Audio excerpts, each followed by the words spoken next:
जाऊं। अगर प्रार्थना से पहले अगर हमारा इलाज हो जाए तो हमें प्रार्थना की शायद जरूरत भी ना पड़े।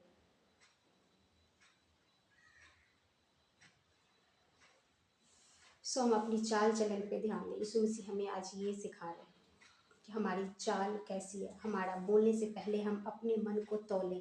क्या हम बोल रहे हैं का किसी को, क्या वो सही है, क्या उसको कैसा लगेगा। हम चाहे जवाब ही दे रहे हैं तो हम जवाब देने का तरीका चेंज करेंगे, उसी बात को रखेंगे लेकिन मिठास पूर्वक रखेंगे, आदर पूर्वक रखेंगे। अगर हमें किसी को कुछ बोलना है तो संयम पूर्वक रखेंगे, हाइपर से नहीं रखेंगे।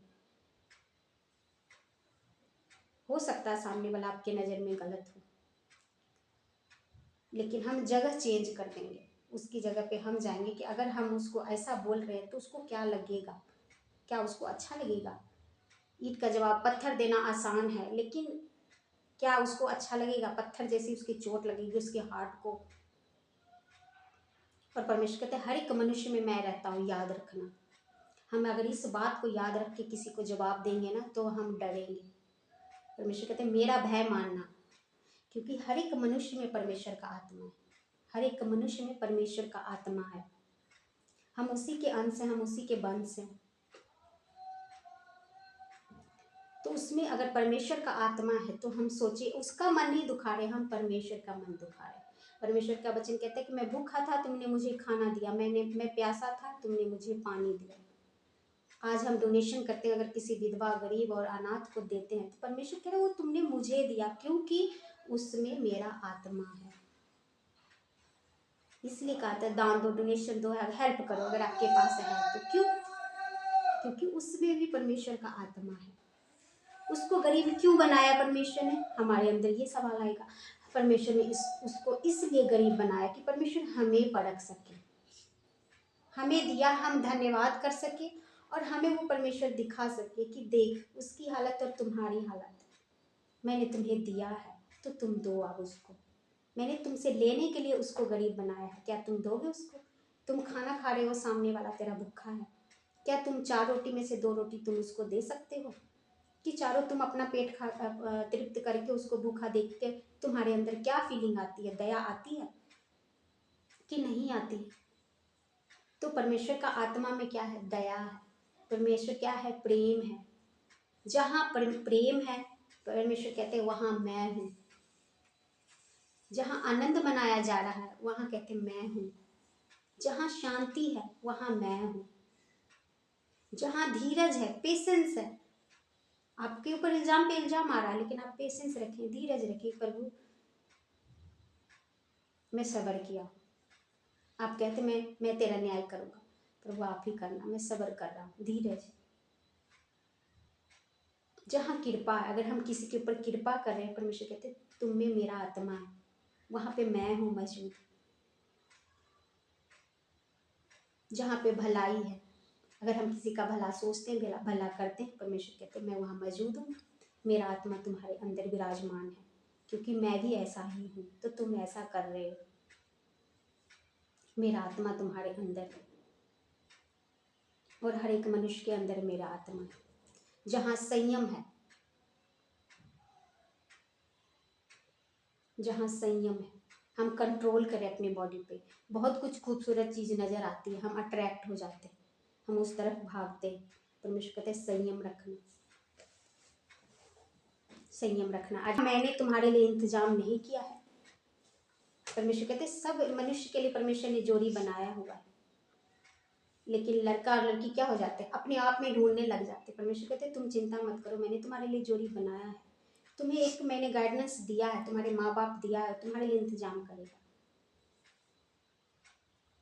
लेकिन नहीं, आज खुद ही ढूंढने लग जाते हैं, कर भी लेते हैं, और फिर क्या होता है? कुछ दिन रिश्ता चलता है खटपट खटपट, क्योंकि हम नादानी में फैसला ले लेते हैं। हमें लगता है कि नहीं ये हमारे लिए सही है, ये हमारे लिए बेस्ट है। हम कितना जानते हैं? हम कुछ भी नहीं जाने होते हैं। हम बस उनकी मीठी बातों में, एक दूसरे की मीठी बातों में, जो आज लड़का लड़कियों को धोखा दे रहा है, लड़की लड़के को धोखा दे रहा है, हम झूठी उसमें धोखे में आ जाते हैं और हमारा रिश्ता खराब हो जाता है, हमारा जीवन खराब हो जाता है। हम संयम नहीं रखते। परमेश्वर कहते संयम रखना, समय पे मैं तुम्हारे लिए जोड़ी बनाया हूँ। जैसे एक लड़की बनी ना, उससे पहले परमेश्वर ने उसके लिए लड़का बनाया हुआ है।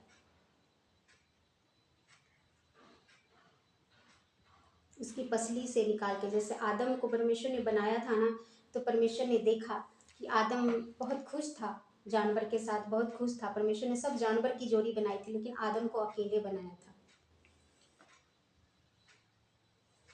तो अकेले बनाने के बाद परमेश्वर ने देखा कि आदम अकेला है, आदम के जैसा इंसान नहीं है धरती पे। जानवर जानवर की तरह खेल रहा है, लेकिन इंसान की भाषा कुछ अलग है, इंसान को नीड कुछ और है, इंसान का हाव भाव कुछ और है। तो परमेश्वर ने देखा कि ये अकेला है, इसके तरह का इंसान नहीं है। तो परमेश्वर ने आदम से एक औरत बनाया, उसकी पसली से एक औरत को निकाला। तो वो परमेश्वर हमारा सब इंतजाम करता है, वो हमारी सब जरूरत को जानता है। हम घबरा जाते हैं, हम समय से जल्दी चीज को मांगने लग जाते हैं। परमेश्वर कहते संयम करना, मैं तुम्हारे लिए दूंगा, समय पे बेस्ट दूंगा। हालेलुया। सो आप सब ब्लेस हो। इस तरह अपने आप को आप इस तरह बुराई से बचा सकते हो। एक चीज से डर मानना कि जहाँ अगर हम किसी की बुराई करें, चुगली करें, निंदा कर रहे हैं, या किसी के दोष लगा रहे, सोच रहे लड़ने का, बोलने का, जवाब आप दे सकते हो, बेस्ट जवाब आप ढूंढ रहे हो, क्या बोले कि उसको एकदम से मज़ेदार लगे, ईंट का जवाब पत्थर सा उसको ठेस पहुँचे, क्योंकि उसने मेरे हार्ट किया है, मेरे दिल को ठेस पहुँचाई है। आप फिक्र ना करें, अगर उसने आपके दिल को ठेस पहुँचाया ना, तो उसने आपके दिल को ठेस नहीं पहुँचाया।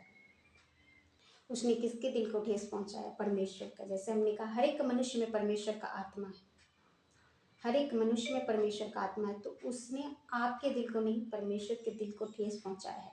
और यहाँ परमेश्वर कहते हैं कि मैं मन को तौलता हूँ, मन को तौलता हूँ, मैंने तौल लिया, तुम फिक्र मत कर, मैंने तौल लिया, है ना। समय का वेट कर, मैं उसको जवाब दूंगा। क्योंकि अगर इंसान को जवाब देता है ना, तो वो सारी उम्र उसको याद रखता है। लेकिन परमेश्वर जब जवाब देता है ना, इंसान किसी को दोष नहीं लगा सकता। कहते हैं ना, उसकी लाठी भी आवाज़ होती। जब वो ऊपर वाला लाठी मारता है ना, अपनी तरीके से मारता है, इंसान को चोट भी बड़ी लगती है और आवाज़ भी नहीं आती।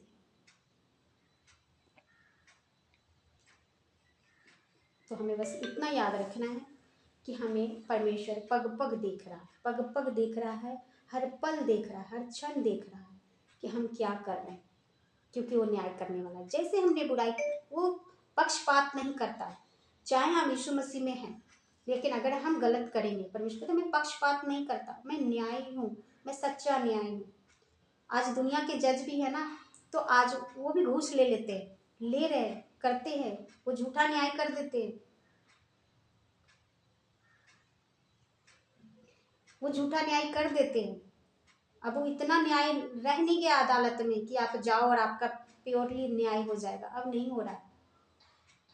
फिर भी आस और उम्मीद है, लोग जाते हैं, क्योंकि सब जज एक जैसे नहीं है, सब जज एक जैसे नहीं है धरती पे, नहीं तो ये धरती नहीं चलती। कुछ अच्छे लोग भी और बुरे लोग भी, लेकिन परमेश्वर किसी से घूस नहीं लेता, परमेश्वर किसी का पक्षपात नहीं करता। चाहे हम उनके बच्चे हैं, वो हमें भी सजा देंगे, चाहे वो विरोधी है, परमेश्वर उसको भी सजा देंगे। अगर विरोधी सही है और हम गलत हैं, परमेश्वर हमें सजा देंगे, क्योंकि परमेश्वर कहते हैं मैं पक्षपात नहीं करता हूँ। ये घमंड मत करना कि तुम मुझे में 5 साल 10 साल 20 साल से चल रहे हो, तो तेरी मैं हर एक गलती को माफ़ कर दूंगा, नहीं करूँगा। तो हम सोच के देखें कि अगर हमारी गलती माफ़ नहीं होगी, दंड हम पर भी आने वाला है, तो हम क्यों ना अपने पग पग को ध्यान दें, क्यों ना हम अपने पल पल का रिकॉर्ड, जो पग पग हमारा परमेश्वर देख रहा है, हमारी सारी चाल चलन को देख रहा है, वो हमारी सारी चाल चलन को देख रहा है। हम उठ रहे हैं, हम बैठ रहे हैं, हम सो रहे हैं, हम खा रहे हैं, हम पी रहे हैं, हम खुश हैं, हम दुखी हैं, वो सब देख रहा है, वो सब देख रहा है, सब कुछ देख रहा है। हम इंसान है ना, हमारी सोच से लगता है कि क्या, जितना दूर तक हमें दिखाई देता है, हमें लगता है इतना ही, बस इतना ही दूर तक दृष्टि होती है। लेकिन वो परमेश्वर की दृष्टि बहुत बड़ी है, वो बहुत बड़ा है। हम एक पृथ्वी पे रह रहे हैं ना, लेकिन अब आप पढ़े लिखे लोग, आप सर्च करेंगे, आप जानेंगे कि हमारी पृथ्वी जैसी कितनी ग्रह है, उसके सामने तो हमारी पृथ्वी छोटी सी लग रही है। इतने बड़े बड़े ग्रह हैं, इतने बड़े बड़े ब्रह्मांड हैं, इतने बड़े बड़े सूरज चांद तारे हैं, और उस इतने ग्रह में एक ग्रह पे हम रह रहे हैं। पृथ्वी भी एक ग्रह है, गिना जाता, वैज्ञानिक कहते हैं कि ग्रह है एक, और हम उसमें से एक ग्रह पे रह रहे हैं। और एक ग्रह में भी, पृथ्वी पर भी कितने कंट्री है, कितने देश हैं। उस देश में भी हम भारत देश में रह रहे हैं। भारत देश में भी कितने राज्य हैं, कितने राज्य में भी कितने शहर हैं, कितने शहर में भी कितने कस्बे हैं, गांव हैं, कितने ही गांव में कितने छोटे छोटे मोहल्ले हैं, कितने ही मोहल्ले में घर हैं, और उस घर में भी छोटे छोटे कमरे बने हैं। उस एक कमरे में हम और आप लोग रह रहे हैं। परमेश्वर की नजर यहाँ भी है। हम किसी चीज को जूम करके देखते हैं ना, जूम भी फट जाएगा अगर परमेश्वर हमें ऊपर से देखे तो, लेकिन वो हमें देख रहा है। सोचे एक हाथी के सामने एक चींटी उसको देख रहा है। चींटी को लगेगा क्या है, कुछ नहीं पता उसको, क्या इतना बड़ा सा चीज है, उसको नहीं पता। लेकिन हाथी अगर उसको देख रहा है, उसके पग पग को गिन रहा है, किधर जा रहा है चींटी, किधर क्या कर रहा है। हम उस चींटी से भी सूक्ष्म है परमेश्वर के सामने। लेकिन परमेश्वर का ये प्रेम है, ये परमेश्वर की दया है, वो हमें देख रहा है, हमें प्यार करता है, हमें रिस्पेक्ट देता है, हमें जीने के लिए इतनी बड़ी धरती दी है। वो हमारा न्याय करता है। आज भी हम रोते हैं तो हमारे आंसू को पोंछता है, आज भी हमारी प्रार्थनाओं को सुनता है। वो हमारे लिए उस स्वर्ग छोड़ करके धरती पे आया, हमें सिखाने के लिए, हमें बताने के लिए कि कैसे जीना, कैसे रहना, कैसे क्या नहीं करना, कहाँ तुम गलत कर रहे हो, कहाँ तुम सही कर रहे हो। क्योंकि ये धरती के अलावा मैंने तुम्हारे लिए एक और जगह बनाई है, बहुत ब्यूटीफुल जगह, जो स्वर्ग है।